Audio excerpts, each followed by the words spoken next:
Noida extension में अगले साल से लोग रहना शुरू कर देंगे। यहाँ पर कई प्रोजेक्ट्स पोजीशन देने के लिए तैयार हैं। ऐसे में अगर आप भी नोएडा एक्सटेंशन के लिए अपने घर की तलाश कर रहे हैं तो यहाँ विकल्पों की भरमार है। हमने भी यहाँ पर बनाए जा रहे प्रोजेक्ट्स कासा ग्रीन्स 1 के 3 BHK सैंपल फ्लैट का जायजा लिया। नोएडा एक्सटेंशन में जैसे जैसे प्रोजेक्ट्स का पोजीशन करीब आता जा रहा है, वैसे वैसे इस इलाके में ग्राहकों की दिलचस्पी भी बढ़ती जा रही है। यहाँ पर हर बजट के, हर लोकेशन के प्रोजेक्ट्स के विकल्प मौजूद हैं। अगर आप भी नोएडा एक्सटेंशन में निवेश करने का इरादा बना रहे हैं तो हम आपको दिखाते हैं राधे कृष्णा टेक्नोबिल्ड के प्रोजेक्ट कासा ग्रीन्स 1 के सैंपल फ्लैट की एक झलक।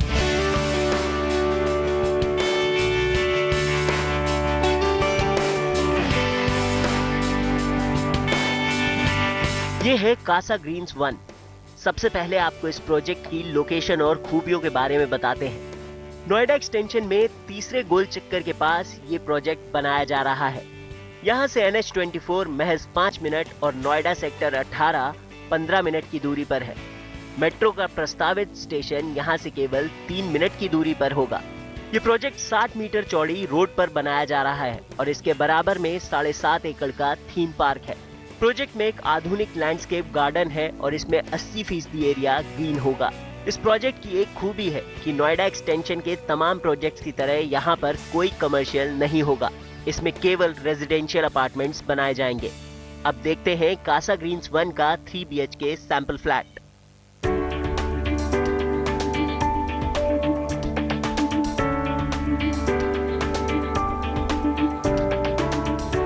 $14,090 वर्ग फीट के इस 3 BHK फ्लैट में एंट्री 4.5 बाय 6.25 वर्ग फीट की लॉबी के साथ होती है।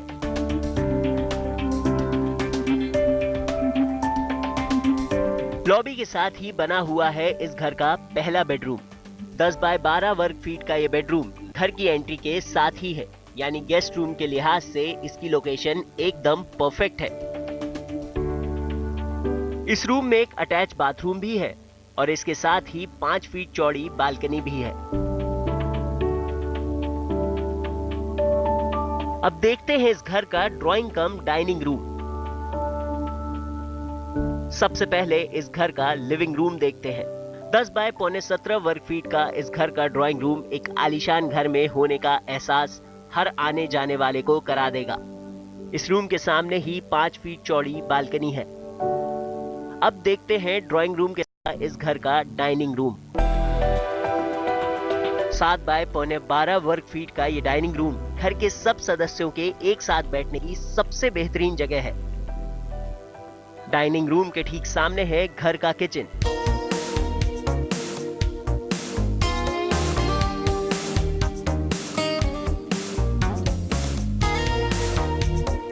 सात बाय 10 वर्ग फीट का ये किचन साइज के हिसाब से ठीक ठाक नजर आता है। इसके साथ ही 4 फीट चौड़ी यूटिलिटी बालकनी भी है। अब देखते हैं इस घर का किड्स रूम। 10 बाय 12 वर्ग फीट का ये किड्स रूम आपके बच्चों की हर जरूरत को पूरा करने के हिसाब से डिजाइन किया गया है। इस घर में बच्चों के साथ ही घर के बड़े भी वक्त बिताएं, इसका भरपूर इंतजाम इस फ्रेंच विंडो ने किया है। 6 बाय 2 वर्ग फीट की ये फ्रेंच विंडो एक सोफे का बेहतरीन विकल्प है। इस रूम के ठीक सामने कॉमन बाथरूम है।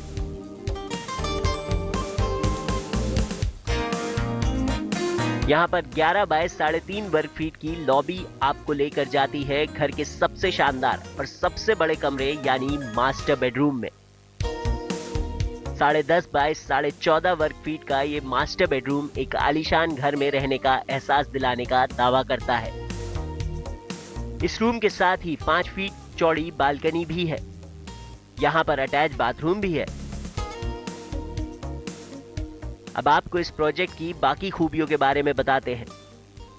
यहाँ tennis court, badminton, squash, table tennis, swimming pool और पूल टेबल यहाँ पर होगी। यहाँ बच्चों के खेलने के लिए अलग से एरिया बनाया जाएगा और बेबी क्रैच भी यहाँ पर होगी। Kids play school, kids splash pool, gym, yoga meditation auditorium भी यहाँ पर होगा। यहाँ पर हाईटेक क्लब होगा। स्पा की सुविधा भी यहाँ रहने वालों को मिलेगी। अब बात करते हैं यहाँ पर मिलने वाले फ्लैट्स की कीमतों के बारे में। यहाँ पर 2800 रुपए प्रति वर्ग फीट का बेसिक प्राइस है। इसके साथ ही अतिरिक्त खर्चों के तौर पर करीब 300 रुपए वर्ग फीट और चुकाने होंगे। लोकेशन और प्लानिंग के हिसाब से नोएडा एक्सटेंशन में ये कीमत वाजिब कही जा सकती है। अगर आप भी त्योहारों के सीजन में घर खरीदने की योजना बना रहे हैं तो इस प्रोजेक्ट को अपने विकल्पों में शुमार कर सकते हैं। आदित्य के राणा, दिल्ली आज तक। वैसे नोएडा एक्सटेंशन में किसी भी तरह से विकल्पों की कोई कमी नहीं है, बिल्कुल भरमार है। लेकिन क्या ये सही वक्त है? क्योंकि अगर हम ये कहें कि पोजीशन मिलना शुरू होगा तो वहाँ पर आबादी बसना शुरू होगी, तो क्या ये सही वक्त है आप वहाँ पर जाएं? जो रेडी टू मूव के भी कई ऑप्शंस वहाँ पर हो सकता है मौजूद हों, बहुत जल्दी पोजीशन के हों, तो इस पर हम बातचीत करेंगे। चलिए, हमारे साथ तो खास मेहमान मौजूद है। हमारे साथ अश्विनी मंगल जी मौजूद है, जाने माने वास्तुविद है। हमारे साथ में हमेशा की तरह हमारे प्रॉपर्टी एक्सपर्ट ललित टेकचंदानी जी मौजूद है। आप दोनों का बहुत बहुत स्वागत। ललित जी, दीपावली कैसी रही रियल एस्टेट के लिए? देखिए, पॉजिटिविटी थोड़ी सी मार्केट में है, और अभी जो मैंने आपका ये देखा, अभी थोड़ा सा जो क्लिप देखा, उसमें भी काफी पॉजिटिव न्यूज है। देखिए, पोजेशन मिलना एक ऐसे विवाद भरे एरिया में, जो कि नोएडा एक्सटेंशन हम सभी जानते हैं कि किस तरीके से विवादों से गुजर रहा था। लोगों को एक अनसर्टेनिटी थी कि वहां पे पोजेशन मिलेगा, लोग रह पाएंगे नहीं रह पाएंगे। तो ये पॉजिटिव मेरे हिसाब से काफी पॉजिटिव ये रिपोर्ट है। और काफी देखिए, जो रियल एस्टेट मार्केट होता है, डिमांड सप्लाई तो एक फैक्टर होता है, एक सेंटीमेंट्स भी बहुत इंपॉर्टेंट होते हैं। तो इससे कहीं ना कहीं पॉजिटिव सेंटीमेंट्स जो होते हैं उसमें कहीं ना कहीं पॉजिटिविटी है। तो इसके चलते हुए अब लोग वहां पे रहना शुरू करेंगे। लोगों को रहते देख मेरे हिसाब से और लोग आगे आएंगे, जिन्होंने प्रॉपर्टी खरीदने का मन बनाया हुआ है और किसी कारण रुके हुए थे, उनको थोड़ी इससे एनर्जी मिलेगी। एक पॉजिटिविटी जरूर मार्केट में है ओवरऑल। जी, चलिए, सकारात्मकता है तो अश्विनी जी, सकारात्मकता घर में बढ़े जी, क्या क्या टिप्स देंगे आज? सकारात्मकता घर में बढ़े, इसके लिए शनिदेव तुला राशि को छोड़कर वृश्चिक राशि में जा रहे हैं नवंबर के अंदर। तो वृश्चिक राशि का स्वामी मंगल होता है, और शनि और मंगल ये दोनों ही प्रॉपर्टी के कारक है। तो घर में धन धान्य बढ़े, उसके लिए आप कुछ खास चीजें कर सकते हैं। घर के मुख्य द्वार पर स्वस्तिक का चिन्ह जरूर लगा लीजिए, ऐसा करने से धन धान्य बढ़ता है। जहां पर आप धन रखते हैं वहां पर लाल रुमाल जरूर रख लीजिए, लाल रंग का इस्तेमाल ज्यादा से ज्यादा कीजिए, इससे भी आपका धन बढ़ेगा।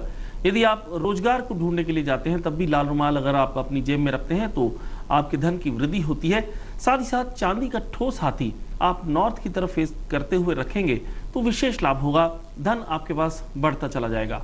धन को बढ़ाने के लिए आप मंदिर में महालक्ष्मी यंत्र भी स्थापित कर सकते हैं, पूजा आराधना कर सकते हैं। और हल्दी की गांठें जिन्हें देखने से गणेश जी आपको दिखाई दें, इन्हें भी आप अपने मंदिर में या फिर अपने धन स्थान पे जरूर रखें, इससे आपका धन बढ़ने लगेगा। एक कॉलर हमारे साथ में मोहम्मद शाहिद हैं दरियागंज से। जी शाहिद साहब, सवाल पूछें। क्या सुन पा रहे हैं आप मुझे?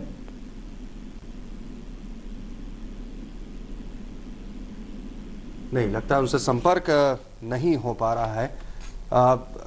अश्विनी जी, मैं एक सवाल मेरे जहन में था। हमने दीपावली पे लोगों ने साफ सफाई की होगी। जी जी जी। हम अक्सर ये कहते हैं कि ये सामान यहाँ रखें, लेकिन क्या नहीं रखें घर में?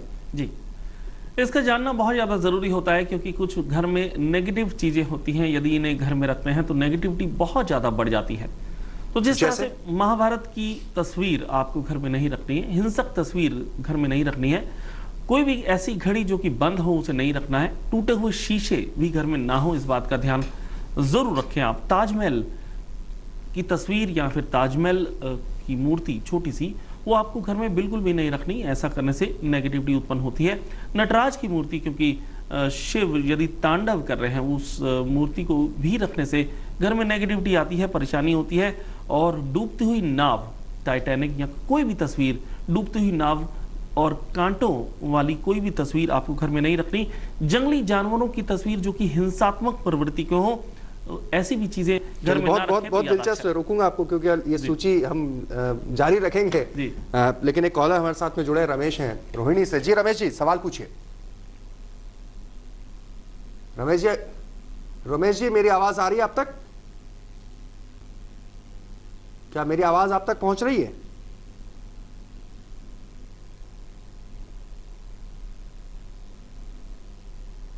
रमेश जी, क्या मेरी आवाज आप तक पहुंच रही है? कुछ तकनीकी गड़बड़ी है। हम एक छोटे से ब्रेक के लिए रुक जाते हैं। ब्रेक के बाद भी सिलसिला जारी रहेगा। हम बात करेंगे रियल एस्टेट सेक्टर में अगर किस तरीके से आगे हम real estate real estate sector में। चलिए ब्रेक से पहले एक बार कुछ और जान लेते हैं। अश्विनी जी, सूची काफी दिलचस्प थी, तो ब्रेक से पहले एक बार और जान लेते हैं। आपने कहा था टूटे शीशे नहीं होना चाहिए, हिंसक जानवरों की तस्वीर नहीं होना चाहिए, और क्या क्या? जी बिल्कुल, घर में ऐसी चीजें जो कि हिंसात्मक प्रवृत्ति उत्पन्न करती हैं या लड़ाई झगड़ा जिन चीजों से होता है उन्हें नहीं रखना चाहिए। कुछ भी ऐसी तस्वीरें जो जैसे कि आपके पूर्वजों की तस्वीर आप अपने मंदिर में ना रखें, उनकी तस्वीर अपने घर में जरूर रखें, लेकिन साउथ की दिशा में ही रखें। घर में यदि आप रंग करवाना चाह रहे हैं, कलर है, अगर बहुत सारे कलर्स का चयन करते हैं आप, तो साउथ में और वेस्ट में गाढ़ा रंग होना चाहिए, नॉर्थ में और ईस्ट में हल्का रंग होना चाहिए। इस बात का ध्यान जरूर रखें। 3 दरवाजे इकट्ठे बिल्कुल भी नहीं होने चाहिए। यदि 3 दरवाजे इकट्ठे सीध में हैं तो नेगेटिविटी उत्पन्न होती है। यदि आपके घर में ऐसा है तो बीच वाले दरवाजे में विंड चाइम जरूर लगा दीजिए, इससे नेगेटिविटी दूर होती है। अपने घर की नेगेटिविटी को बचाने के लिए, नेगेटिविटी को कम करने के लिए जितना ज़्यादा से ज़्यादा नॉर्थ की तरफ आप दरवाजे या खिड़कियां लगाएंगे, ईस्ट की तरफ या दरवाजे या खिड़कियां लगाएंगे, उतना ज़्यादा अच्छा है। वेस्ट में और साउथ में खिड़कियां यदि ना हो तो ज़्यादा अच्छा रहेगा।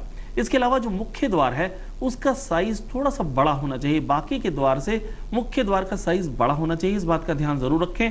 और लकड़ी का इस्तेमाल जो भी आपके दरवाजे और खिड़कियों में है, सेम लकड़ी का इस्तेमाल होना चाहिए। तो अलग अलग लकड़ी का इस्तेमाल करने से नेगेटिविटी उत्पन्न हो जाती है।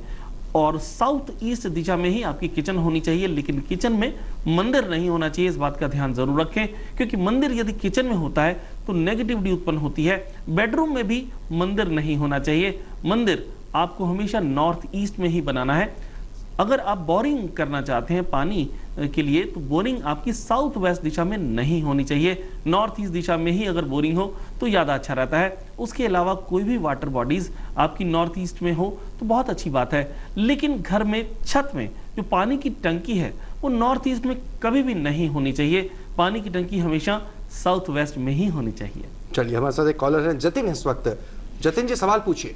मुझे फरीदाबाद की प्रॉपर्टी का स्टेटस पूछना था, और एक प्रोजेक्ट है रॉयल हेरिटेज जी, उसका क्या स्कोप है और अभी आगे वहाँ पे एप्रिसिएशन के क्या चांसेस हैं? देखिए, फरीदाबाद का जो मार्केट है एकदम से उछला था और फिर अभी काफी डाउन उसको माना जाता है। अगर हम एनसीआर की बात करते हैं तो फरीदाबाद एक रुका हुआ मार्केट माना जाता है, लेकिन कब तक रुकेगा ये कोई ऐसी बात नहीं है कि रुका रहेगा। अभी आने वाले टाइम में काफी मेरे हिसाब से, क्योंकि देखिए अब्जॉर्प्शन जो हो रही है वो एनसीआर के पास वाले एरियाज, जो दिल्ली के जो एनसीआर में जो पास वाले एरियाज हैं वहां पे ज्यादा होती है, और जब वहां पे सप्लाई लिमिटेड हो जाएगी तो फरीदाबाद जरूर लोगों के दिमाग में आएगा एज एन इन्वेस्टमेंट, एज रहने के उसमें।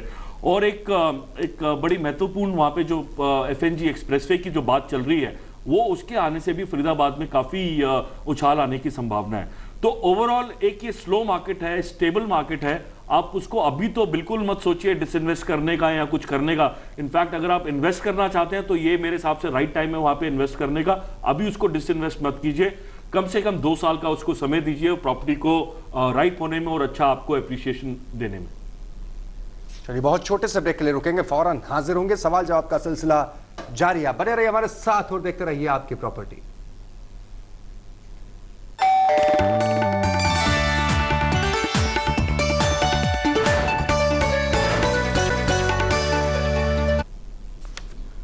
चलिए, कॉलर हमारे साथ में जुड़े हैं, सुनील है गाजियाबाद से। जी सुनील जी, सवाल पूछिए अपना।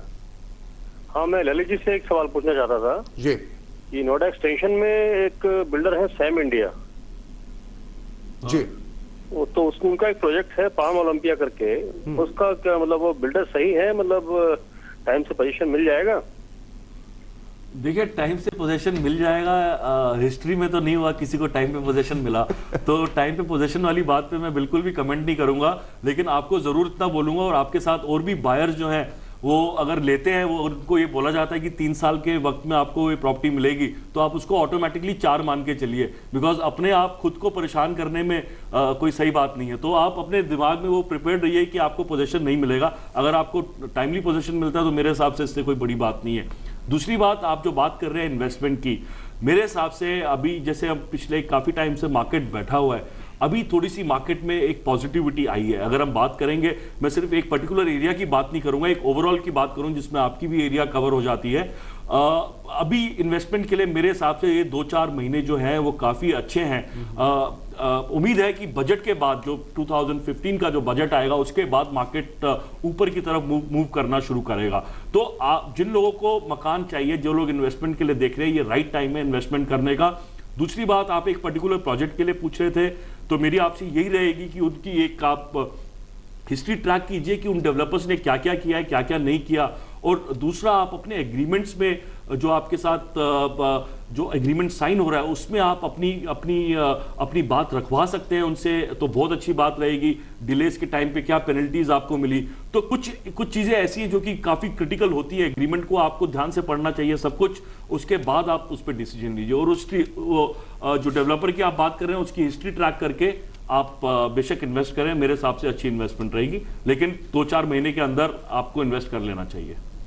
जी अश्विनी जी, वास्तु के जब हम बात करते हैं तो सोने की दिशा को लेकर बड़ा कंफ्यूजन रहता है। जी जी जी, देखिए यदि हम ठीक तरह से सोते हैं तो एक तो अच्छी नींद आती है और दूसरा हम अगले दिन पूरी एनर्जी के साथ अपने कार्यों को कर पाते हैं। तो इसलिए सोना, और वो भी ठीक डायरेक्शन में, बहुत ज़्यादा ज़रूरी है। तो वेस्ट की तरफ सिर करके और ईस्ट की तरफ पैर करके आप सोएं तो आपको बहुत अच्छी नींद आएगी, आपके लिए बहुत ही अच्छा रहेगा। इसके अलावा साउथ की तरफ सिर करके और नॉर्थ की तरफ पैर करके भी आप सो सकते हैं। इससे भी आपको ग्रेविटी के माध्यम से बहुत अच्छी नींद आएगी, ग्रेविटेशनल पुल के कारण बहुत अच्छी नींद आएगी और अगले दिन अच्छे तरह से कार्य कर सकेंगे। लेकिन इसके अपोजिट नॉर्थ की तरफ सिर करके आपको कभी भी नहीं सोना है, इस बात का ध्यान जरूर रखें। और सोने के लिए, सोने से पहले आप ठंडा पानी पैरों पे डाल के सोएं, ऐसा करके आप गाढ़ी नींद का आनंद ले सकते हैं। ईस्ट की तरफ भी सिर नहीं होना चाहिए? जी बिल्कुल, ईस्ट की तरफ सिर नहीं होना चाहिए, क्योंकि शास्त्रों में यही लिखा है कि उठते सार, जब भी आप उठें, उठते सार आप सूर्य देव को देखें। तो इसलिए वेस्ट की तरफ सिर होना चाहिए, ईस्ट की तरफ आपके पैर होने चाहिए। जैसे ही आप उठें, उठते सार आप सूर्य देव को जरूर देख पाएं। जी अच्छा, एक कॉलर हमारे साथ में चंदन यादव हैं, इस वक्त जुड़े हैं। जी चंदन जी, सवाल पूछिए।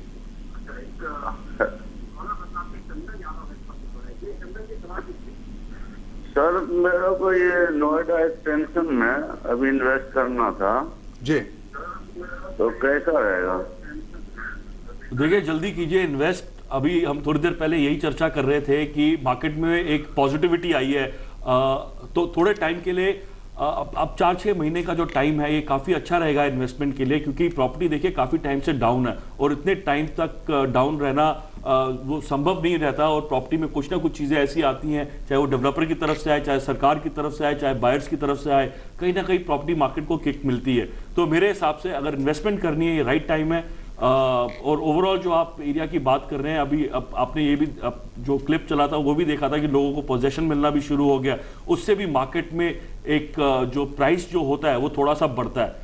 आप बेचक होके यहाँ पे इन्वेस्टमेंट कीजिए, अच्छी इन्वेस्टमेंट रहेगी, लेकिन उसको थोड़ा सा लॉन्ग टर्म के लिए आप जरूर रखिएगा।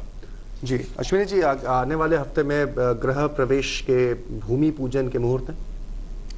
जी बिल्कुल, भूमि पूजन आप कीजिए। अगला हफ्ता बहुत ही ज़्यादा शुभ है और क्योंकि बहुत सारे त्यौहार हैं इस महीने में और इसलिए शुभ समय है।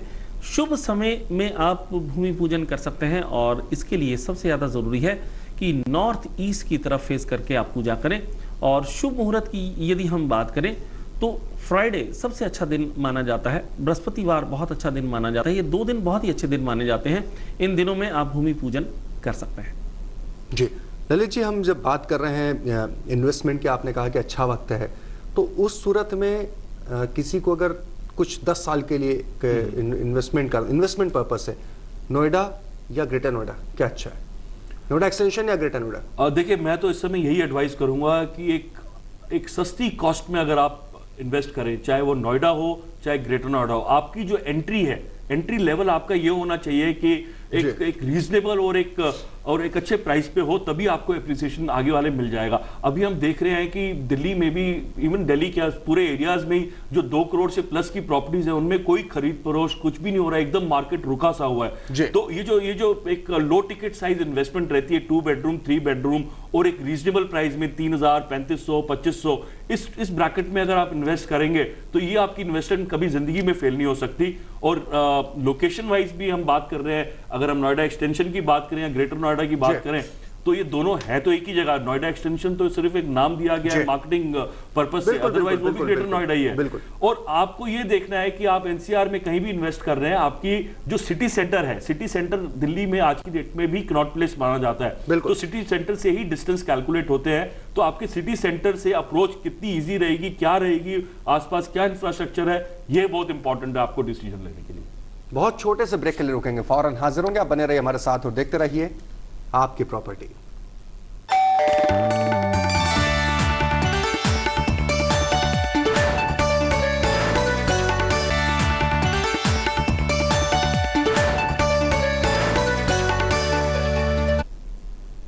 ब्रेक के बाद एक बार फिर आपका स्वागत है आपकी प्रॉपर्टी में। कॉलर हमारे साथ में है, राहुल गर्ग हैं इस वक्त हमारे साथ। जी राहुल जी, सवाल पूछिए। हाँ जी सर, मेरा सवाल है कि मैं ग्रेटर नोएडा में मैंने ले रखा है नोएडा निराला एस्टेट का 1245 स्क्वायर फीट का जी। तो मेरे को इसमें पूछना है कि एप्रिसिएशन कैसी रहेगी, और मेरे को एक और सवाल जानना है, जैसे मेरी घर मैंने ऑलरेडी ले लिया तो मेरे को एक कमर्शियल प्रॉपर्टी भी चाहिए। मेरा बजट 15 से 20 लाख का है, इसमें आप बताइए मतलब कौन सा बढ़िया रहेगा मेरे को। देखिए रेजिडेंशियल पॉइंट ऑफ व्यू से तो काफी अच्छा है। दूसरा जो आप बात कर रहे हैं कि कमर्शियल प्रॉपर्टी में बड़ा ही सोच समझ के आप एंटर कीजिएगा। अगर तो वो देखिए कमर्शियल प्रॉपर्टी दो तरीके की होती है, एक तो ऑफिस स्पेसेस होती है, एक रिटेल स्पेसेस होती है। तो रिटेल स्पेसेस अगर एक छोटा सा कम्युनिटी मार्केट है, वहां पे अगर आप किसी शॉप में इन्वेस्ट करना चाह रहे हैं या कुछ करना चाह रहे हैं, आसपास अच्छी आबादी है, तो मेरे हिसाब से आपको वो तो जरूर कर लेना चाहिए। लेकिन अगर आप ऑफिस स्पेस देख रहे हैं इस समय, वो भी ग्रेटर नोएडा की तरफ, तो मेरे हिसाब से वो एक अच्छी इन्वेस्टमेंट नहीं रहेगी। आपको जो एक निर्धारित रिटर्न होती है कमर्शियल प्रॉपर्टीज में, वो आपको वहां पे नहीं मिल पाएगी, बिकॉज कमर्शियल मार्केट जो है वो दिल्ली में और कुछ नोएडा के पार्ट्स में और मैक्सिमम गुड़गांव ने कैप्चर किया हुआ है। तो ये एरिया कमर्शियल ऑफिस स्पेस के लिए ठीक नहीं रहेगी।